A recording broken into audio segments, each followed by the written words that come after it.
pwede silang lumubog at sabi ni Princess, mamatay. Pero more than that, lahat naman tayo kasi mamamatay.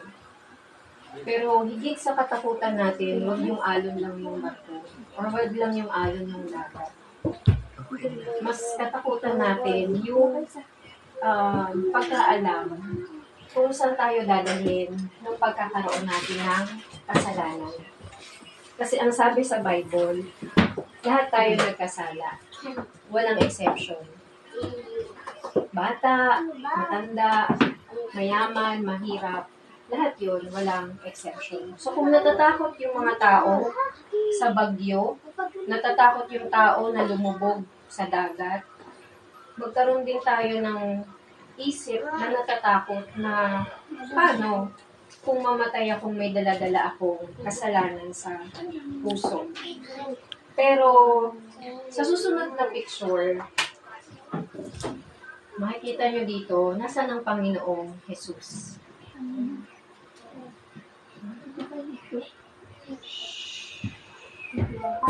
Siya yun, yung natutulog. So sa kalagitnaan ng bagyo, sa kalagitnaan ng pagkatakot ng mga tao, nandun ang Panginoong Jesus at natutulog. Sinasabi nga dyan sa Bible, Jesus, gumising ka, binabagyo na tayo. Wala ka bang pakialam kung mamamatay na kami? Kasi yung mga itsura nila, di ba, parang pinapasok na ng tubig. Tapos makikita mo ang Panginoong Jesus, yung isa mong kasama, ang sarap-sarap ng tulog. So sa kanila, yung mga kasama ng Panginoong Jesus, pakiramdam nila, walang pakialam ang Panginoong Jesus dun sa nangyayari sa paligid, sa nararamdaman nila.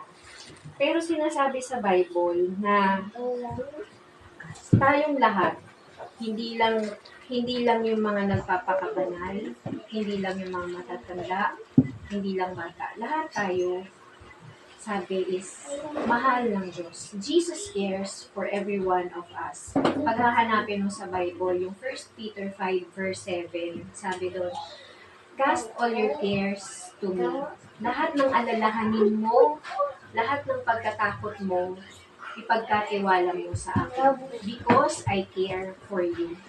Casting all your cares to me because I care for you. 1 Peter chapter 5 verse 7. So kung dito sa picture,